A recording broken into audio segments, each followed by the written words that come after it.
Hello and welcome back to Crafted by Corie. If you're new, I'm Corie. Welcome to my channel. If you're returning, thank you as always for being here. I'm losing my voice a little bit, so I hope you'll bear with me today. But I've got some brand new Christmas DIYs, so let's go ahead and get right on into the crafting. DIY number one. Okay, this is a wreath I've had in my stash. Clearly it needs a little bit of a refresh, a little help here. So I'm gonna go ahead and take all of the ribbon off. It's just pinned on, so really easy to remove so that we can reuse this. Now, this is a straw wreath. You could also use just a regular foam wreath form. That probably would have been my preference, but this is what I had in my stash available to me for the project, so that's what I'm going to use. And this is my Kirkland ribbon. It is a wired ribbon. You don't necessarily need to use a wired ribbon, at least for this part of it, although I guess for the bow part, if you want it to match, it's probably best to have a wired ribbon. But I think this is about 1.5 inches, if I'm not mistaken. I'm going to go ahead and wrap the entire wreath with it. Just a warning, you want to make sure that whatever ribbon you're using, it's going to fit through, the spool will fit through the wreath as you're doing this. Otherwise, you'd end up having to try and guess how much ribbon you would need and cut that length and then try and do this. So it'll just be easier if it fits through there for you. I'm just going to go ahead and pin this down again, exactly the same way that that other ribbon that I removed came off. I'm going to clean up my little mess here a little bit. And this is going to look really busy at first, but bear with me because it is going to turn out so incredibly cute. I love this piece. I'm really happy with how it turned out. And you can use whatever ribbon style you want. I was inspired by something, I think it might have been on Kirkland's, that they had a couple of different versions of this type of wreath. And they had some that had like reindeer on it and, different things. And again, I apologize for my voice. I came down with something this past week. I feel fine. I just sound really bad. So I apologize for that. But I am making my bow. Here I'm pausing for a second. I've got 4 loops on either side, but I know I want to loop in the middle there. So I'm just trying to decide how I want to make that. Whether I want to try and somehow create it with the ribbon as a whole piece or just fake it. And I ultimately decided I was going to fake it.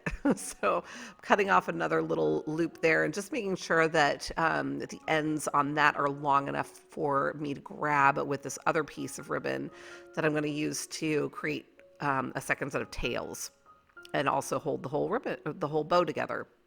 Now I'm also here, I wanted the tails, at least I thought I wanted the tails to be longer. So that was why I cut that piece particularly long. And now I'm just really being careful to hold on to the middle section there until I get it tight enough so that I don't lose that little loop on the front.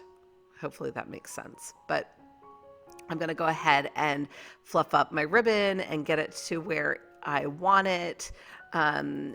It's sometimes when you first tie off the middle of your bow, well, more times than not, I would say, it goes a little wonky. So just know that that's part of the process. And once you fluff it up, it'll look marvelous. So it's already starting to come together here. And if you have a larger wreath form, you can use a wider ribbon. I chose this 1.5 inch ribbon because I was using a smaller wreath form and I didn't want my bow to be kind of overwhelming on the wreath. But I went ahead and dovetailed my ends there and I'm just checking it out. Again, I know this looks super busy, but trust me, it's going to come out really nice. Ultimately decided I didn't like the longer tails that I had originally thought I wanted. So I just went ahead and trimmed those down and now I've got my bow how I want it. So I went into my stash and I grabbed a bunch of things. I've got a couple of things from Temu here. I thought I might use those little flowers, but ultimately, I didn't use them for this wreath, but I am going to be showing off some of the things I've gotten from Temu in my next video. So stay tuned for that. I'm very excited about some of the items that I've gotten from them. Well, all the items that I've gotten from them, but I'm thinking about the projects I'm going to do with some of them. But in the meantime, I'm pulling apart other things that I'd gotten. That last basket thing was something that came in a Michael's Grab box that had been damaged. So I've just been kind of pulling pieces out of that. I keep going back to check and make sure that my bow is going to be able to fit there, so I'm leaving a gap. And then I went and grabbed, these are wreath pins. So they're kind of a little pokey on the ends, but they're not needle sharp. So I want to use these to anchor down my pieces rather than using a whole ton of hot glue all over this ribbon. So that was my thought there. So I've got a needle here that I'm actually going to go and kind of drill little guide holes, for lack of a better term, for my wreath pin. If you've not seen a wreath pin before, it looks kind of like an old-fashioned bobby pin, the ones that are kind of like a loop, not a loop, like a U shape. I don't know how else to describe it. But they essentially poke in. They're probably about 2 inches long, maybe 1.5 inches long. And so they poke into the wreath form and they hold onto the stuff that you're trying to attach to your wreath. I think I got them at the Hobby Lobby like years ago when I first started making a bunch of wreaths. And I am going to come in with some hot glue over top of it in a little bit. But for the most part, I really just want to be using those pins. I wasn't super confident. First of all, I felt like the hot glue would make a big mess with the ribbon, but being that it's just ribbon wrapped around the wreath form, I wasn't super confident that it would hold up the greenery with the hot glue. I was concerned it might make it sag or whatever else, but at any rate, that was my mindset. So I'm just going to continue to place my different items around the sides of the wreath here until it gets to the place where it makes my eye happy, right? And I did go and just double check here and there to make sure that the ribbon, or not the ribbon, the bow that I'd created was going to still fit in that middle area. And I'm kind of keeping that in mind too. I don't want anything too close or that's going to fall underneath the bow. I want my greenery and my pine cones and all of that to be visible. And I'm using the pins that I've already tucked in there to secure everything. And then where needed, I'm adding in some additional pins. You can see I just grabbed another one and I was trying to force that in there. I ended up having to use the the needle again to do some little guide holes there. But for the most part, I was able to just use what I had drilled in, not drilled, but you catch my meaning. I think I ultimately used maybe 3 or 4 of the pins total. So all of this greenery is being held in with that. And then, like I said, I did go and anchor it with some hot glue afterwards, which you're going to see in just a second. So I think this might be the first time I've used these pins in a video, because typically I'm using grapevine wreaths or wreath forms that don't lend themselves to using the pins. So this is something new. But here I am coming in with that hot glue. I'm going over the pins and then just being very generous. I just want to make sure that everything is nice and anchored there. And then coming in with my bow, and I will hold it in place until the hot glue cools. While I was doing that, I decided, I wanted to tuck that other piece of orange in there. And then there was a little piece of greenery there on the right that I ultimately decided to use as well. And there was some hot glue oozing out from down underneath. So I was like, let me grab that and use that for that one little greenery piece. Waste not, want not, right? Just kind of cleaning up some of the little hot glue strands underneath there. And then that was pretty much it for the front of the wreath. Then I did want to make sure that I had a little hook for this. So I grabbed a piece of wire that I'd cut off of one of the little greenery picks, so to speak. And I'm going to go ahead, I'm trying to decide where the middle is there. So I'm really close in because I wanted to try to help you see what I'm doing here. I know it's small, so hard to see, but I'm going to use another one of those pins, the wreath pins. So I'm drilling some holes with my needle because I know I need a little assistance there. And I'm going to anchor this hook in with that. And then I'm going to use some hot glue just to secure it. But I figured, again, I wanted it to have a little bit more of a grab than what the hot glue was going to do on its own.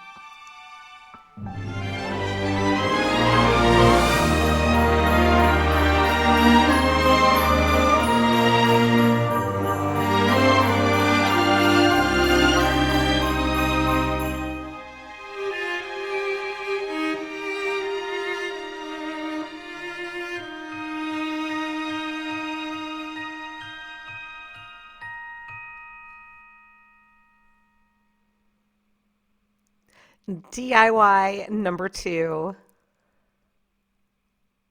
All right, I have a little metal tray from the Dollar Tree. I've had this in my stash for quite a while. I'm just gonna go ahead and get that cleaned up, all wiped down. Because this is metal, I didn't want to use my heat gun on it because I figured it would heat up pretty quickly, and I didn't want to risk burning myself because I'm pretty good at doing that. So I used a baby wipe to try and get that off. And then I've got my little metal letters there as well that we're going to be using in a little bit. But right now, I'm just going to give the bottom only of this piece a coat of the Adirondack white chalk paint. This is by Home Decor, I think.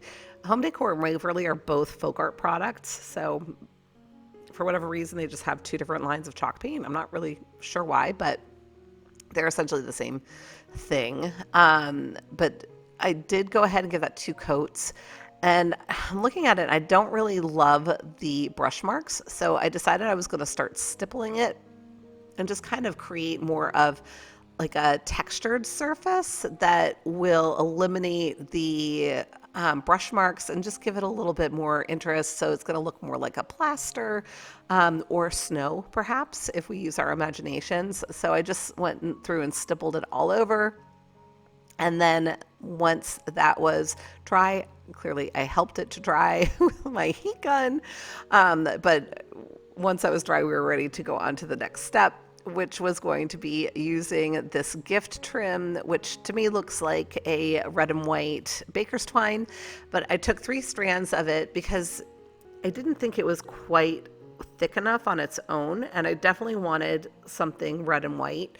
And this is what I had in my stash for that purpose. I definitely want it to be like a cord, so a ribbon wasn't going to cut it because I want to trim around the edge of the paint line that we did there. So I'm just braiding this.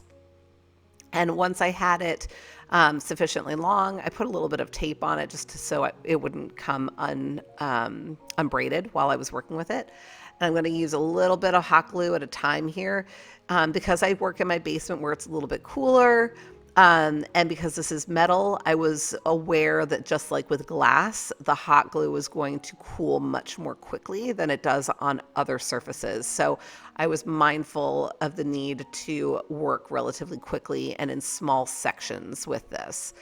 So if you are working with metal with hot glue, just you want to keep that in mind that it'll suck the warmth out of it and cool down pretty quickly. So I worked my way all the way around to the bottom, and then I was trying to decide how I wanted to finish this off. Ultimately, I decided I was going to do a little bit of a bow, and of course, true to fashion, I tried to make this much more complicated than it needed to be. I had a little bit of a gap there, so I started thinking, oh, well, I'll tuck the ends underneath there. So I was creating like a little hook to pull the strands through and whatever else. In hindsight, just tie a bow. Just to do yourself a favor and just tie yourself a bow, because that's ultimately what I ended up doing in the end. So, oh, Corie. But at any rate, once I had my bow situated, I went ahead and tucked some hot glue underneath there to secure it. And then I wanted to tie off the ends. I'm going to kind of drape them to the right and left side. So I'm taking the tape off of this one. And I wanted to make that a little bit longer. So I went ahead and braided that a bit more just so that I got it to the length that I wanted my tail to be. And once I had it where I wanted it, I went ahead and knotted that off so that I would be certain that it wasn't going to come undone. So gave it a good knot, pulled that tight, and then cut off the end there. And then I did the same thing with the other end. I just went ahead and tied a knot in it. It was already long enough. So I just kind of held them both up together to make sure that my tails were about the same length, just because I like everything to be relatively symmetric. It doesn't have to be, but that was the way I wanted it. So now I'm just arranging them where I want it, and I'll use a dab of hot glue for where that knot is. I'll just anchor that knot with just a teeny tiny dab of hot glue on the other side as well.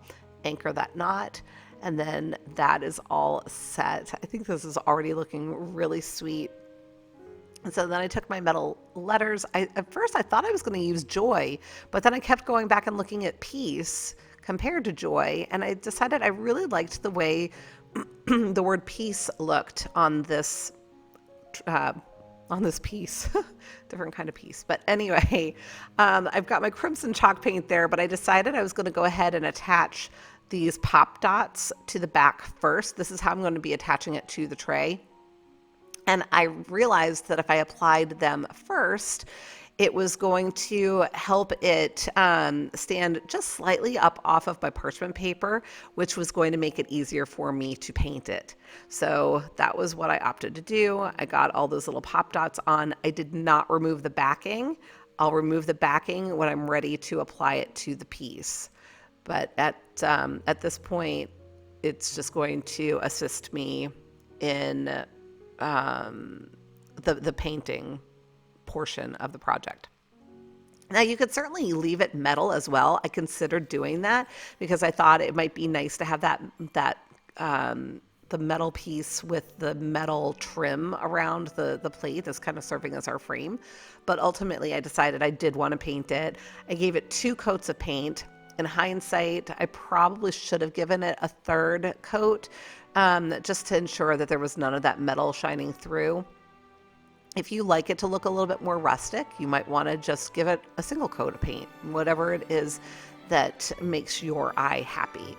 So once it was all dry, I did help it along with my heat gun again, but I went ahead and peeled off the backing to all of the little pop dots. I am lining it up here, making sure that it is centered, and then I pressed it down, and that was that. So then I thought, okay, well, I need to make some sort of a hanger for it, but then I realized there's a lip on this, so it hangs all by itself.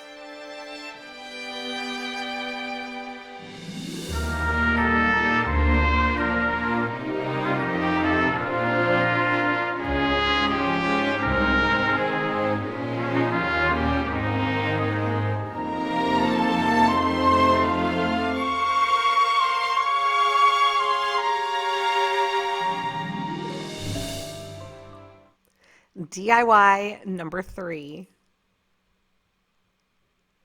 Okay, I have a bunch of scrap paper from a project I did last week. If you saw that, it was like a little Dr. Seuss tree. I think it's so super cute. I'm not sure if anybody else really appreciated it, but it makes my heart happy every time I see it. But anyway, I am taking off the canvas from this Dollar Tree canvas, but I wanted the frame. Sorry. So as you saw, I did remove the staples. I like to remove the staples. Not everybody bothers with that, but it just bugs me. So I use a flathead screwdriver to kind of pry it up, and then I use my pliers to pull them out the rest of the way. So if that's something you prefer to do as well. Now I'm just deciding, after I trimmed the canvas down, which side I wanted to use. Most of the time I will use that canvasy side, the non-coated side. This time I decided I wanted to use the white side. But in the meantime, I'm going to go ahead and first cover or give the frame a coat of the antique wax by Waverly. I'm using a baby wipe with this. I think if you use a brush with this, you have to go back in and wipe it down with a cloth anyway. So I figure 2 birds, 1 stone. This works really well for me. It always has. So I'm going to set that aside to dry. And now I'm going to move on to my next step. Now, I did not need all these scraps of paper. Turns out I only needed the one that I am presently holding, and I didn't even need all of that. I am just cutting really tiny triangles of the cardstock. and I ended up cutting a lot more of them than I needed. But I'm looking to have 3 different sizes of these little triangles. I want them to be relatively narrow. This is something, again, inspired by, I think it might have been something I saw on Kirkland's again. And I initially thought I was going to do some hand lettering on this project, because I think the inspiration piece did say something like Merry Christmas or Happy Holidays. So I was thinking I would write Happy Holidays, but my canvas that I was working with was smaller than, it was relatively small. I think this might have been a 5x7. I think it's a 5x7. So I didn't feel like I had sufficient area to actually put the hand lettering in there too. So I ultimately decided I was just going to let the picture speak for itself. So here I've got all of my little pieces cut. I'm just trying to identify the ones that I want to use. I'm looking for the 3 different sizes, the longest ones down at the bottom, the smallest ones up the top, and then the medium-sized ones in the middle. Ultimately, I used 5, 6, and 7 going from top to bottom. So 5 of the shortest, 6 of the medium, and 7 of the long. And I did end up trimming some of these just to get them to the length that I wanted. But I just kind of futzed around with it until I got it where I felt like I wanted it to be. And then I also wanted to make sure I had sufficient room for it top to bottom and side to side, because I've got that frame that's going to have to go on here too. So now I took a piece of the lighter green, and you could certainly do this in yellow or gold. I wanted to use the lighter green just because if I display this next to my little Dr. Seuss tree, I want it to complement each other. And I don't know, I just thought it was super sweet the way that it turned out. But I'm not very good at drawing stars. So it took me a little bit of effort there to just get it the way that it needed to be and to the size that it needed to be. But ultimately I prevailed. So I got that all cut out and it's ready to go up at top. And now I am ready for the next step. So I'm going to pull all of this off to the sides, so that I can go ahead and get my Mod Podge on here to get it set. I guess I was still trying to visualize where it needed to live. So futzing with it a little bit more. There we go. All right, so now we're going to go ahead and pull all these to the side. I'm going to make sure that my extra scraps are out of the way so that I don't get anything mixed up. And I know what pieces I'm actually using for this. So this is a matte, no, not matte. This is satin Mod Podge. You can certainly use the matte. Satin is just what I had close at hand. In hindsight, I wish I'd probably used the matte because this is a little bit shinier. It's not like gloss, but it's definitely a little shinier than the matte. And so, I don't know, it did leave a sheen. And given that I'm using the cardstock, which is clearly matte, it was just a little bit more visible than, in my personal opinion, I would have liked. Okay, now I waited for this to dry completely. And I thought it was going to be still a little bit tacky. I don't know why I was thinking that it was going to be tacky when it was completely dry. But that's why I was starting to use my tweezers on it. And then I realized, oh, Corie, it's not tacky at all. So you can go ahead and put this on here. Now, I wish I had put it on my heat press mat before I did this. Here I'm using the little tweezers to help because sometimes my fingers were a little bit much in trying to guide these where I wanted them. So, but yeah, if you opt to do this, definitely put it under your ironing mat or your press mat before you get it to where you want it to be, because it'll just save you a little bit of a headache. So I got it all lined up, and then I was like, okay, now, I need to put it on my press mat. So I ended up having to rejigger it a little bit after I did that. But again, just trying to make sure that it is going to give enough room for that frame to go around it. So here I'm just testing, make sure that there's enough room. Got it onto my mat. I'm just rejiggering it again, making sure that it's where it needs to be. And this isn't going to be perfect. It just won't be. It's not meant to be, right? They're little teeny scraps of paper, so clearly it is not going to be perfect. So I've got my parchment paper. This is my little Easy Press Mini that I had already heated up. And I'm just going to go over the whole thing a few times until it is nice and pressed on there. And this worked wonderfully. I did know, and I was a little concerned that it was going to stick to the parchment as well. So I didn't wait for this to cool down. I went ahead and peeled it off right away. Highly recommend that that's what you do as well if you attempt this. And yeah, just made sure everything was on there nice and strong. Everything was nicely adhered, and I'm ready to attach my frame. I was a little teeny tiny bit off center, so I'm noticing now that I'm going to have to trim some of the not parchment, canvas. I'm going to have to trim a tiny, teeny bit of the canvas on that one side, but I'm going to go ahead and start anchoring it where I know that it needs to be, and then I'll go ahead and trim. I don't know if you could see, but it's maybe like 1/8 of an inch that needs to come off of there. So just trimmed that down, and then I could flip it back over and stretch the canvas again and get it all stapled down. Now this is one of the reasons why I like to remove the initial staples, is because I feel like if I were to leave the original ones in there, they would be in the way when I come back to reattach my canvas. And I don't want to deal with jamming up staples on top of other staples and potentially damaging the frame to the point that I can no longer use it. Because these frames are not super sturdy. Okay, so now that I've got my picture done, I'm going to give it a little bit of a hanger here. And this is like a paper coated wire that I'd gotten off of Amazon. I'm just going to staple it on either side. Flipped it around. I figured that was easier to see where my staple was going. And then I will bend it in and wrap it around itself. And that is all I have to do to create a little hanger for this. It is super light, so this will be more than sufficient for this piece.